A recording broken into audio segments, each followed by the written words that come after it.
도 사연살롱을 찾아주셔서 감사합니다. 지방에 살고 있는 40대 여성이에요. 최근 전 우울증에 걸릴 정도로 인생에 큰 시련을 겪었어요. 그때만 생각하면 아직도 악몽을 꿀 정도예요. 남편과 저는 결혼한 지 7년 정도 됐어요. 우린 30대 중반에 선을 보고 만났죠. 늦은 나이지만 따질 거 다 따지고 결혼했어요. 남편과 제가 조건이 딱 맞았거든요. 시댁의 간섭을 받기 싫었던 저는 시댁과 교류가 적은 사람을 원했어요. 결혼한 친구들이 시누이, 시모일로 골머리 앓는 걸 많이 봤거든요. 정말이지 끔찍해 보였어요. 남편은 월급이 많지 않은 중소기업에 다니는 사람이라 경제력이 있는 여자를 원했어요. 결혼 후에도 밖에 나가서 일하는 사람이 좋다고요. 자기 혼자 가장이 되기는 싫다더군요. 솔직히 남편은 저에 비해 연봉도 적고 상대적으로 덜 알려진 회사에 다녀요. 회사 이름을 말해도 아는 사람을 손꼽을 정도죠. 저도 처음 만났을 때 남편한테 설명을 듣고서야 알았을 정도니까요. 반면에 저는 20대 중반에 대기업에 취직해서 진급을 거듭해 왔어요.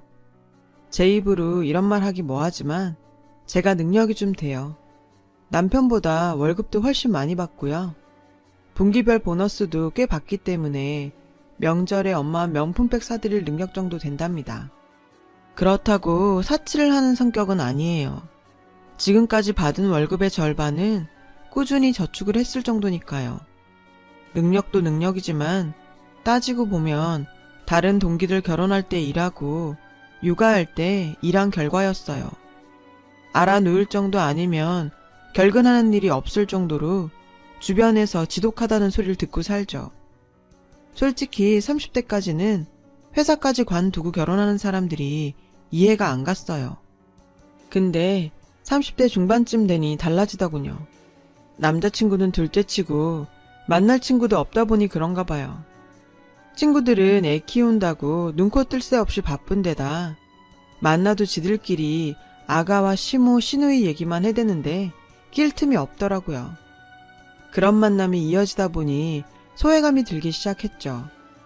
그나마 자주 만나는 친구라곤 얼마 전 이혼한 수기뿐이에요. 수기는 결혼하고 3년 만에 이혼을 했어요. 결혼할 때만 해도 변호사 남편 만났다고 주위 친구들이 많이 부러워했어요. 결혼도 호텔에서 했고 사회자로 유명 개그맨까지 섭외했고요. 근데 위자료도 못 받고 합의이혼했다는 거 보면 수기한테 책임이 있는 것 같았어요. 자기도 쪽팔리는지 말 안 하더라고요. 아무리 친해도 억지로 물어보기 좀 그랬고 언젠가 수기가 솔직하게 말해줄 거라 생각했어요. 주변 친구들 중에는 20에 결혼해서 애 셋 낳고 사는 친구도 있고 수기처럼 이혼한 친구도 종종 생겨나긴 했지만 친구들이 사는 걸 보니 저도 좀 생각이 달라지더라고요. 그제서야 저도 결혼해야겠다 생각이 들었어요. 그때 저희 남편을 만난 거죠. 외모도 평범하고 무던한 사람이라 좋았어요. 나이에 비해 배도 안 나오고 자기관리도 잘한 것 같고요. 특히 남편 쪽엔 우리 결혼에 왈가왈부할 시댁이 없었어요. 남편한테는 미안한 소리지만 그게 가장 혹한 조건이기도 했어요. 남편 아버지는 어릴 때 도망갔다고 했어요. 초등학교도 들어가기 전에 바람나서 집 나간 이후로 얼굴 한번 본 적 없다더라고요. 사춘기 때 같이 찍은 사진도 다 태워서 사진 한 장 없고요. 그래서 남편은 할머니 손이 컸다고 하더군요. 어머니는 남편이 중학생 때 재혼해서 새 가정을 차렸다더라고요. 처음에는 재혼한 남자도 소개시켜주고 같이 살자 했었나 봐요. 그런데 배다른 동생 태어나고 점점 소원해졌다고요. 남편의 유년 시절 얘기를 들을 때마다 참 복없는 사람이다 생각했어요. 부모한테 받은 것도 없고 유년 시절도 그렇게 보내서 본인도 자신이 자식 낳아 잘 키울 수 있을지 모르겠더래요. 살아온 과정은 달랐지만 그런 것과는 상관없이 우리는 반년 정도 만남을 가지다 바로 결혼했어요. 남편도 저처럼 나이 때문에 결혼을 서두른 비혼주의자였어요. 하지만 아이 문제에 대해서만큼은 서로 의견이 달랐죠. 저는 아이를 꼭 가지고 싶었지만 남편은 그 반대였어요. 저는 비혼주의자였을 때도 나중에 정자은행이라도 가서 나 닮은 애는 꼭 낳아야지 결심할 정도였어요. 친구들 아이만 봐도 그렇게 좋을 수가 없었거든요. 그런데 남편은 좀 달랐어요. 자기 부모 영향인지 아이 낳는 거에 대해 되게 신중했어요. 자기가 애를 잘 키울 수 있을지 모르겠다고 계속 걱정하더군요. 그래서 2세 얘기만 나오면 싸웠어요. 의견 차이가 좀처럼 좁혀지지 않더군요. 그래도 결혼하면 달라지겠지 싶어 결혼을 했어요. 저도 일한다고 바빠 당장 애를 갖고 싶지는 않았어요. 몇 년 기다리면 생각이 달라질까 싶었죠. 남편을 설득할 자신도 있었고요. 딩크족 아시죠? 애 안 낳고 부부 둘이 사는 가정이요. 그렇게 저희는 딩크족처럼 몇 년을 살았어요. 그런데 시간이 갈수록 초조해졌어요. 결혼할 때도 이미 노산이긴 했지만 더 늦어지면 몸이 안 따라줄 것 같았거든요. 남편 몰래 냉동 난자, 냉동 정자 방법도 알아보던 중이었죠. 그래서 저는 남편 모르게 임신 준비를 하기로 했어요. 저희 엄마는 용하다는 한의원 가서 부부한약도 지어 오셨고요. 물론 남편한테는 기력 좋아지는 약이라고 거짓말했어요. 부부한약이라고 말하면 싸울 게 뻔했거든요. 전 이런 고민을 절친인 수기에게 자주 했어요. 가정이 있는 친구들은 이런 고민을 이해하지 못할 테니까요. 마침 수기가 이혼 후 저희 옆 동네에 이사를 왔거든요. 엎어지면 코 닿을 거리라 퇴근 후 우린 자주 만났어요. 가끔 호프집에서 남편과 셋이서 맥주를 마실 때도 있었고요. 수기는 쿨한 성격인데다 이성한테 끼를 부리는 여우 같은 애도 아니었어요. 그래서 저도 마음 편히 다 같이 놀았죠. 가끔 둘이 저보다 더 잘 맞는 것 같아서 조금 질투가 나기도 했지만요. 그래서 한 번은 남편한테 이런 말을 물은 적도 있어요. 자기, 만약에 결혼 안 했으면 수기 같은 여자는 어떨 것 같아? 그랬더니 남편은 자기 취향이 아니라고 하더군요. 좀 부담스러운 타입이라면서요. 그러니 그런 질문 하지 말라고요. 실례라면서.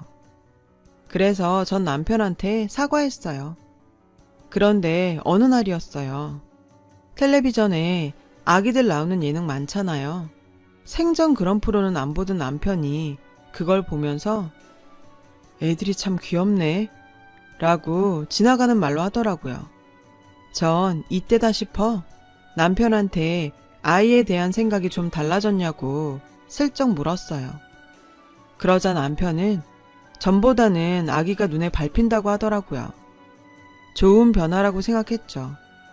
남편은 자기 친구들 중에 아기 있는 집이 많은데 조카들이 삼촌 하는 소리만 들으면 마음이 좀 뭉클했대요.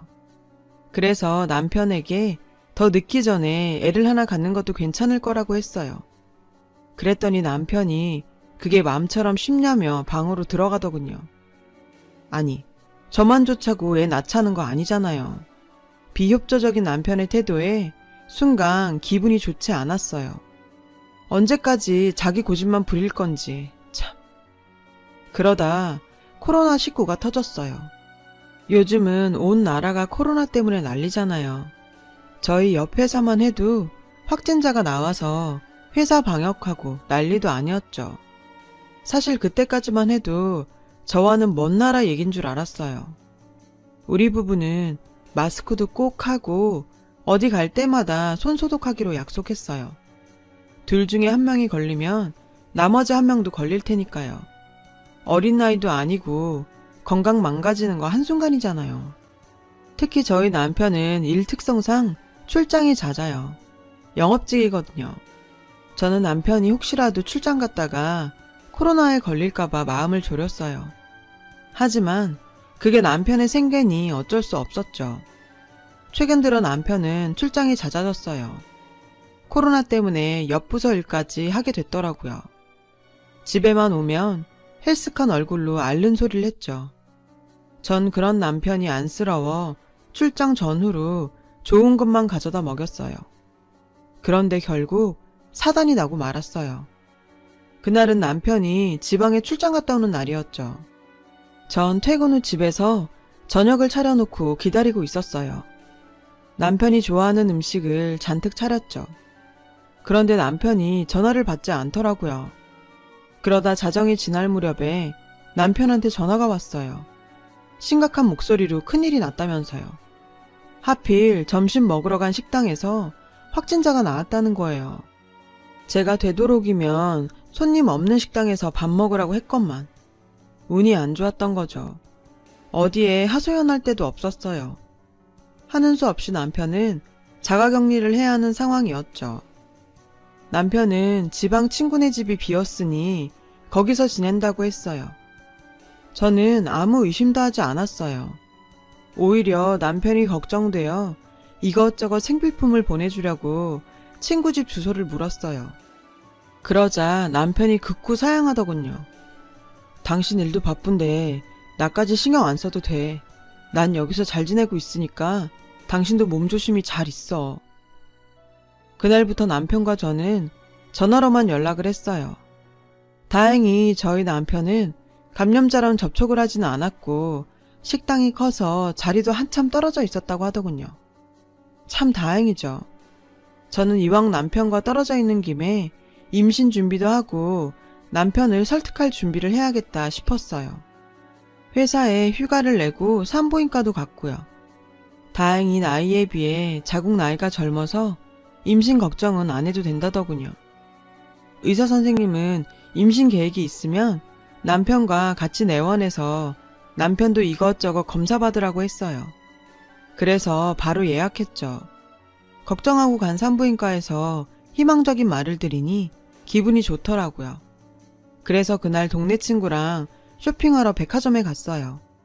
남편이 갖고 싶다고 했던 명품 신발이 있었는데 이참에 사두려고요. 그날 친구랑 갔던 백화점은 사실 평소에 제가 자주 가던 곳은 아니었어요. 저희 집에선 좀 멀거든요. 그날은 친구가 이왕이면 동네를 벗어나 바람도 쐴 겸 가자고 해서 간 거였죠. 전 가끔 생각해요. 만약 그날 제가 백화점에 가지 않았다면 전 지금 어떻게 살고 있을까? 백화점에서 남편 신발을 사고 내려가는 길에 아동복 파는 층이 있었어요. 평소 같으면 갈 일도 없는 층이죠. 근데 그날따라 아기 옷을 구경하고 싶더라고요. 친구와 저는 전시된 아기 신발이 너무 예뻐서 구경하던 중이었어요. 주위에는 아기를 데려온 젊은 부부들도 보였죠. 그런데 함께 온 친구가 제게 그러더군요. 아무래도 옆 가게에서 아기 용품 고르고 있는 사람을 확인해 보는 게 좋겠다고요. 전 친구가 좀도둑이라도 봤나 싶었어요. 그래서 대수롭지 않게 생각했는데 순간 친구의 목소리가 떨리더군요. 은정아, 저기 네 남편 아니야? 아무리 봐도 너무 닮았는데? 에이, 무슨 소리야. 우리 남편 코로나 때문에 지방에 있는데 그냥 닮은 사람이겠지. 전 친구가 무슨 시덥잖은 소리를 하나 했어요. 그런데 옆에서 익숙한 목소리가 들리는 거예요. 소름이 쫙 끼치더군요. 아니겠지 하며 고개를 돌렸어요. 그런데 자가격리 중이라 지방에 있어야 할 제 남편이 거기 있지 뭐예요. 여자와 팔짱까지 끼고서요. 두 사람은 아기용품을 고르고 있었어요. 그 모습이 어찌나 다정해 보이던지 전 너무 놀라 뒷걸음질 쳤어요. 친구와 저는 그들이 눈치채지 못하게 기둥 뒤로 몸을 숨겼어요. 마스크와 모자를 끼고 있었지만 분명히 제 남편이었어요. 남편이 쓰고 있는 모자는 제가 생일날 해외 직구로 구매해준 한정판 모자였어요. 기가 찬 나머지 저는 아무 말도 하지 못했어요. 멍하니 서서 계속 쳐다볼 뿐이었죠. 저를 못 봤는지 두 사람은 애정행각까지 벌이더군요. 그러다 제 친구가 참다 못해 남편한테 야! 하고 소리 질렀어요. 그때서야 남편은 친구와 절 발견했죠. 마치 못 볼 걸 본 사람처럼 표정이 일그러지더군요. 남편은 여자를 데리고 황급히 도망을 쳤어요. 제가 말을 붙일 시간도 없이요. 어이가 없더군요. 도무지 이게 무슨 상황인지 분간이 가지 않았어요. 그 둘이 아무 사이도 아니라면 저를 보고 도망갈 리가 없잖아요. 머릿속에서 오만 가지 생각이 지나가더군요. 순간 현기증을 느꼈어요. 그 바람에 하마터면 쓰러질 뻔했죠. 다행히 친구가 급히 정수기에서 물을 떠다 주어서 정신을 차릴 수 있었어요. 심장이 터질 것 같이 뛰었어요. 친구가 저한테 정신 차리라며 남편과 같이 있던 년 얼굴을 봤냐고 묻더군요. 전 고개를 가로저었어요. 검은 모자와 마스크로 꽁꽁 싸매고 있어서 얼굴을 볼 수 없었거든요. 친구는 남편과 같이 있던 여자를 잡아서 얼굴 봐야 된다고 절 잡아 끌었어요. 그 말에 정신을 차리고 보니 저 멀리 남편과 그 여자가 주랭랑을 치는 게 보이더군요. 망설였어요. 솔직히 두려웠거든요. 굳이 제 눈으로 보지 않아도 될 광경을 목격하고 싶진 않았어요. 이대로 가다간 정말 돌이킬 수 없을 것 같았거든요. 하지만 그때 친구가 제 어깨를 잡고 흔들더군요. 피한다고 피할 수 있는 게 아니야. 친구 말에 정신이 번쩍 들었어요. 전 없는 힘 있는 힘을 쥐어 짜봤어요. 그리고 마치 영화 속 추격 장면처럼 저와 친구는 그들을 뒤쫓았죠. 하마터면 놓칠 뻔했지만 다행히 지하 주차장까지 쫓아갈 수 있었습니다. 그런데 꽁꽁 싸맨 채 제 남편 뒤에 숨어있는 그 여자의 모습이 왠지 낯이 익더라고요. 얼굴을 가려서 정확히 누군지는 감이 안 잡혔지만 당신이 왜 거기 있는 거야? 남편이 도리어 제게 묻더군요. 전 어이가 없어서 크게 웃었어요. 자가격리? 지금까지 그런 거짓말을 하고 새 살림이라도 차리셨어? 애도 없는 사람이 왜 아기용품점에서 나와? 그러자 남편은 손사래를 치며 말했어요. 아니야, 오해야. 무슨 오해? 전현이랑 무슨 사이야? 아니야, 이 사람은 잘못 없어. 이 사람 건들지 마. 오해는 무슨 놈의 오해. 전 지금까지 남편의 출장들도 의심됐어요. 내가 알던 사람이 아닌 것 같았죠.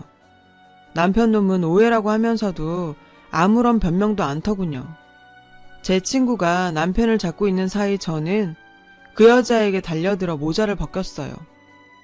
그런데 이게 무슨 일인가요? 제 남편과 있던 그 여자는 제 베프인 숙이었어요. 배를 부여잡고 뻔뻔하게 저를 노려보는 거 있죠.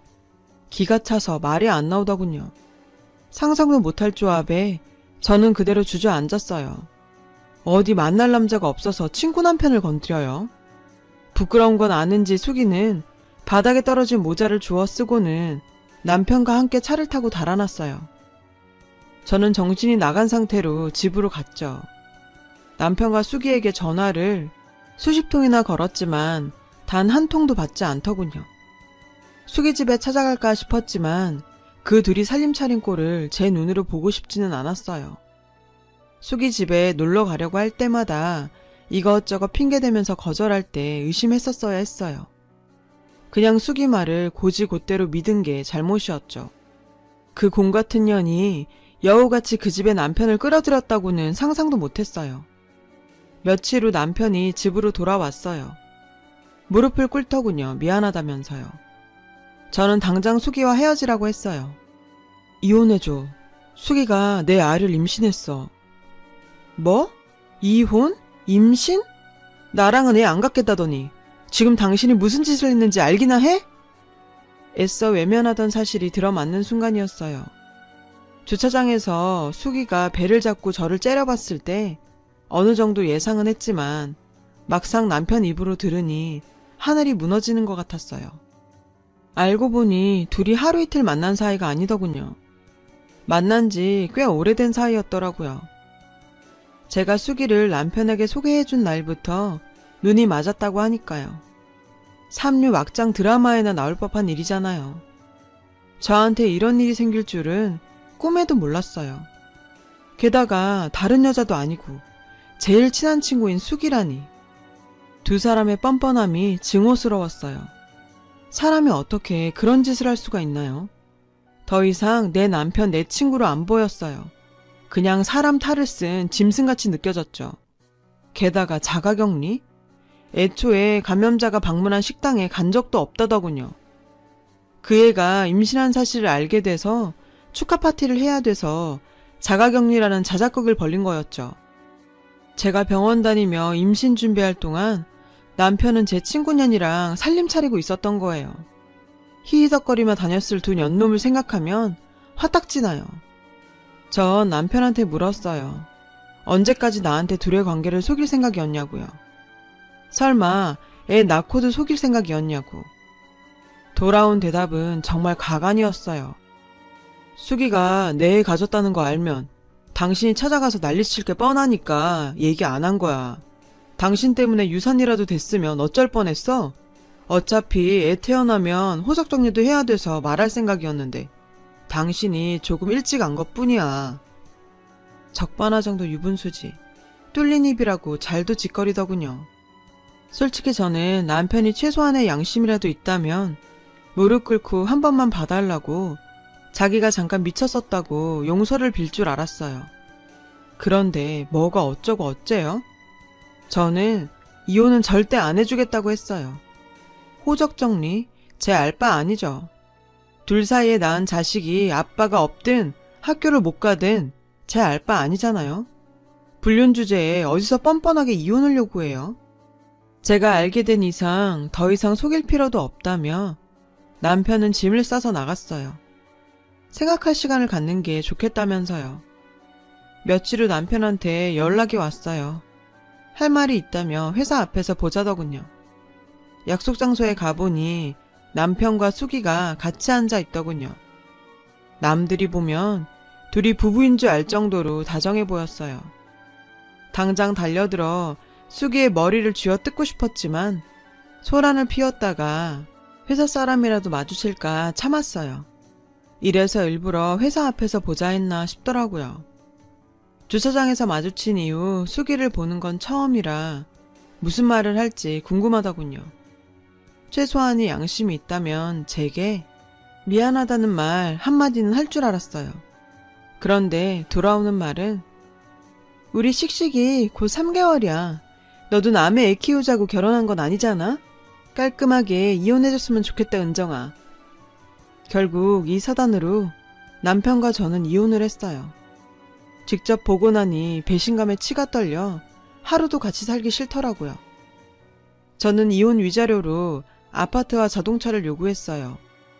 남편은 억울해했지만 수기가 이혼을 종용한 탓인지 순순히 다 내놓더군요. 얼마 후 제 남편과 그년이 결혼한다는 얘기를 친구를 통해 전해 들었어요. 마음 같아선 식장에 가서 다 얻고 싶었죠. 하지만 그런다고 저한테 남는 게 뭐 있겠어요. 더러운 인간들 얼굴 안 보는 게 이득이라고 생각했어요. 그래서 전 그저 제 일만 열심히 했어요. 아픔을 잊고 싶어서 더더욱. 그런데 세상에 정말 권선징악이라는 게 있는가 봐요. 지인한테 남편과 수기의 소식을 우연히 듣게 되었거든요. 수기가 몸에 딱 달라붙는 웨딩드레스를 입기 위해 무리한 다이어트를 했다네요. 산부인과 의사가 애한테 무리 간다고 경고한 것도 무시하고요. 결국 결혼식에서는 예쁜 웨딩드레스를 입었지만 신혼집을 구하고 얼마 안 가 유산을 했다더라고요. 안 그래도 노산인데 다이어트까지 겹쳐서 벌어진 일이라더군요. 정말 슬픈 일이지만 전 헛웃음이 났어요. 남의 눈에 눈물 나게 하더니 정작 자신들은 피눈물을 흘리게 된 거죠. 결국 저에게 배신을 남겨준 두 사람은 유산을 겪은 후 헤어졌다더군요. 혼인신고서에 인주가 채 마르기도 전에 갈라선 거예요. 망신도 이런 개망신이 없죠. 글쎄 더 기가 차고 어이가 없는 건요. 남편이 저한테 연락을 했다는 거예요. 회사에 자가격리를 한다고 거짓말을 하곤 불륜을 저지른 게 소문이 났다며 저보고 와서 자길 변호해달라고요. 최악의 경우 심할서를 쓰고 회사에서 잘리게 될지도 모른다고 울고불고 난리를 치더군요. 그 나이에 이직도 어렵고 앞이 캄캄할 테니 그럴만도 하죠. 물론 그 소문은 제가 퍼뜨린 게 아니에요. 그건 그렇고 평소에 행실이 얼마나 안 좋았으면 그런 소문이 나도 주변에서 도와주는 사람이 하나도 없었을까요? 뿌린 대로 거둔다는 말이 이렇게 딱 들어맞을 줄이야. 결국 남편은 감봉 3개월에 지방공장 관리직으로 발령이 났다고 해요. 잘리지 않은 걸 보니 그 인간 명도 참 질기죠. 언제까지 두 사람을 증오만 하며 지낼 수는 없었어요. 이혼까지 한 마당에 힘들게 쌓은 제 커리어까지 잃을 순 없으니까요. 그래서 정신 차려야겠다 생각했어요. 무리해가며 큰 프로젝트도 맡았고 다행히 일이 잘 풀려서 승진 기회도 얻을 수 있었습니다. 현재 저는 거래처에서 만난 사람과 연애를 시작했어요. 저보다 5살 어린 사람이에요. 심성도 착하고 저를 금이야 오기야 아껴줘요. 똥차 가고 벤츠 온다더니 그 말 틀린 말은 아니더라고요. 쓰레기는 빨리 정리하는 게 환경적으로나 정신적으로나 좋다는 걸 알면서도 왜 그렇게 미련을 가지고 있었나 모르겠어요. 제 이야기를 들어주신 모든 분의 가정에 항상 기쁜 일들이 함께하길 바랍니다. 여러분, 사연 댓글에 응원과 현명한 조언 부탁드려요. 좋아요와 구독은 저에게 큰 힘이 됩니다. 오늘도 좋은 일 가득하세요.